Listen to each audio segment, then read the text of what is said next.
Hello, and welcome to Body Evolution CrossFit's YouTube channel, where we will post the workout of the day and continue to do so until at least July, probably further if we get more online memberships. We want to keep doing this for those of you guys that are not ready to come back, or maybe even we'll do some kind of mixture of at home and at the gym. I want to be able to give you guys the full warm-up and the explanation as I would in class. So we're going to continue doing that for you. Make sure to check back every day. I will probably post the videos ahead of time, maybe even a full week of videos at the same time. So if you have any questions, just feel free to email, message, or comment on the video below, okay? The first workout of the day for Monday, May 25th, is Murph. This is a hero WOD, Michael P. Murphy, who was a Navy SEAL, and if you saw the movie Lone Survivor, you would have seen the entire story of what happened, that he gave his life to save others, and this was his favorite workout. It is run a mile, 100 pull-ups, 200 push-ups, 300 air squats, and run a mile. The wording on the workout is partition the reps however you so choose, and if you have a weight vest, wear it. If you're someone like me, the way that you read that means RXing it is doing actual pull-ups, whether they be kipping or strict, actual push-ups, not hand release, not box, not wall ball or wall push-ups, and full depth air squats, and a run a mile. You do not have to wear a vest. It says if you have a vest, wear it, which means that it's not RX to wear a vest, it's RX plus. Because then that would exclude all the people that don't have the money or don't have the means to get a vest. So anyway, I bring that up because I get this question every year. Is it RX'd if I do it partitioned and if I do it without a vest? Yes. Especially the partition thing, that really bugs me, that people say you have to go straight through for it to be RX'd, because that's BS. The original CrossFit version, and I guarantee that the way Murph did it was probably not in a row. That's just not what they would do. They would want to keep moving. That's the whole point of this workout, is to find a partition that works for you. So some people will do rounds of 2, 4, 6, meaning 2 pull-ups, 4 push-ups, 6 air squats, or Cindy, which is 5 pull-ups, 10 push-ups, 15 air squats. The best idea is to have a set number and then write down all the rounds. So if you're doing Cindy, 5, 10, 15, that's going to be 20 rounds.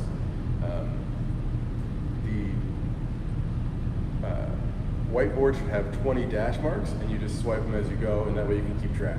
I've done this workout where I've just kind of winged it and been like, okay, I'm going to do this, and then I just decided to change in the middle of it, and I end up with, so many push-ups at the end, like 50 push-ups and nothing else was left. That's possible too, but that's a very bad way of doing it. The vest should be worn if you have completed Murph RX in the past. So if you did Murph last year, RX, meaning partitioned it however you wanted, and actual pull-ups and actual push-ups, then you should, yeah, absolutely, try wearing a vest. I don't see anything wrong with it. If you don't get it under the 60-minute cap, which is only for us tomorrow, May 25th, then that's okay. You still attempted it, and it might have saved you. This workout shouldn't take like 2 hours. It should be, a good score is under an hour anyway. And the other options are to scale back to jumping pull-ups, banded pull-ups, or ring rows. Sometimes I change this, admittedly. This is our 4th time doing it at BE, and some years I've allowed ring rows, some years I've allowed bands, sometimes I haven't allowed it. I believe I usually don't allow ring rows because it takes up a lot of space, and in the class of 25 people, that's too much space. But with 12-person classes, we will have enough space to do ring rows. The RX version of ring rows will be feet at the rig. So if my ring origin is here, I can put my feet here and lay back. That'll be RX ring rows. The partition can be the same. And on a partition note, say you're doing Cindy, 5 pull-ups, 10 push-ups, 15 air squats. You can partition the push-ups to start with 5. So what I mean there is I could do 5 push-ups, 5 pull-ups, 5 push-ups, and 15 air squats. That That way you can stay with the same numbers and you're breaking up the push-ups, because a lot of people struggle with the volume of push-ups. The number of 10 is a big number to stay unbroken with. And if you're going to stop at 5, if you're going to do 5 and then do 10 push-ups, but do 5, rest, do 5, and then do 15 air squats, then why not just break it up completely? The goal of Murph is to find a partitioned rep scheme that allows you to continuously move. If you've done it as many times as I have, then you might want to try going all the way through, and trust me, I'm not going unbroken on 100 pull-ups. I'm still breaking them up. But the times when I've done straight through, I definitely was ready for it, so make sure that you have tried this in the past. Let's see. Other option for scaling, doing half Murph. So you could run a half a mile, you could do 50 pull-ups, 100 push-ups, and 150 air squats, and then run a half mile. And then the running option, you could always do something like rowing or biking. We've had people do that in the past. That being said, me explaining all of those scaling options, I did want to address, because if you've been on social media, or if you read Morning Chalk Up, which is a CrossFit publication that I lose respect for every single day, I used to like it, and it's becoming more and more like a newspaper where it's just trying to create negativity and animosity, and I really don't like that. But I'm not going to go into that. Anyway, on social media, they have been discussing whether or not it's a good idea for CrossFit boxes to do this workout because of the pandemic. And it just bugs me, because we have become incredibly cautious, and in a lot of ways that's a good thing because of this pandemic, where we are cautious, we're wearing masks, we're wearing gloves, we're social distancing, but let's not assume that everybody can't make decisions for themselves with information, with data. So what I mean there is the idea that the workout is a bad idea for me to put out there is silly, because there's a lot of workouts that would be a terrible idea for someone who's brand new to CrossFit or hasn't been working out. And that's why we have scaling. And that's why at BE we have the level method. And that's why we think so highly of you guys, because you take information, you take your own experience, and you say, that's not what I should do, I should do this. And sometimes I don't even want you to do that. I try to talk people out of it. So the idea that I shouldn't post Murph for Memorial Day is ridiculous on that point alone. But on the other point, Murph is pull-ups, push-ups, squats, and running. Now let's just take out pull-ups, because I understand not everybody has a pull-up bar. But push-ups, air squats, and running, if you weren't doing those three movements during the 10 weeks of quarantine that we had, then yeah, I really hope you're not planning on coming to Murph. That would be ridiculous. And it's like I said, it's the same idea as bar muscle ups in a normal WOD last July. If I threw bar muscle ups in and you've never even attempted one, why would I expect you to come in and do that? You would scale back. Same idea. If you want to do Murph and you have not been doing push-ups, air squats, and running, I hope you're doing half Murph box push-ups and with ring rows. Okay? That's why we have these options. If you are not capable of doing that with all the information, then contact me. I will walk you through it, and I will give you an honest answer, like, should I do Murph? No. Should I do Murph? Yeah, absolutely. Let's do this instead. There is not a day goes by that I don't get contacted by one of our members or former members asking me my opinion about a workout or an exercise, and I give them my honest opinion. It's even easier over text. So that entire conversation about whether or not it's a good idea is crap, and really is upsetting that that's where we've come, is we're all just being as cautious as possible. Like, yeah, why don't you stay home? Why don't you guys stay home, sit on the couch, and I'm sure that you won't get sick that way. It goes against everything CrossFit talks about. CrossFitters believe that we are healthy and we stay healthy by participating in fitness classes. And I think that that's one of the reasons that people have kept a good attitude throughout this entire thing. It is fitness. They've had the endorphins. Okay. With that being said, so I don't rant anymore about the ridiculousness of this entire conversation and the implications it has on every other aspect of life. The warm-up. So with this, you definitely want to stretch out your lats and your pecs as much as possible. I'm going to go over the warm-up and what we're doing, but I want you to think about some of this stuff before doing this workout, doing it at home. So I'm going to stretch out my lats, really get as much, especially if you're kipping. I want to stretch this out as much as possible because you are going to be sore through from here to here because of your lats, because your lats attach up here. And then you'll also be sore here if you're kipping, especially doing butterfly. And then the pecs may be sore and the legs may be sore, but really, I doubt that much.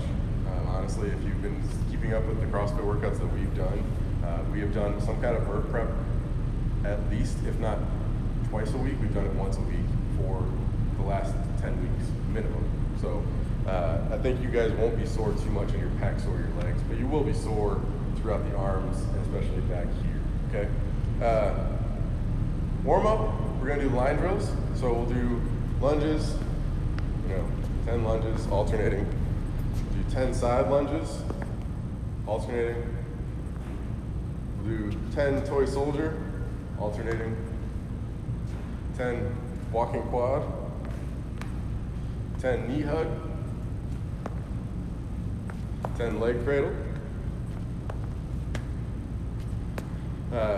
Toe in and toe out. Let's do some bunny hops. We're gonna do, I'm not gonna video it, I've already ranted too much, but calf stretch. Wow. I ranted a lot, we're gonna keep it though. Calf stretch, and the wrist stretch, box stretch, and passive hang. That's all the stretching. To really warm up for this appropriately, you probably need 30 minutes to an hour to do the stretching, and then we'll do activation. We'll do 5 scap pull-ups. A scap pull-up is where I'm gonna do arms up and pull down with abs tight. Then I'll do 5 strict pull-ups. Then we'll do 5 scap push-ups. So scap push-ups, roll, roll.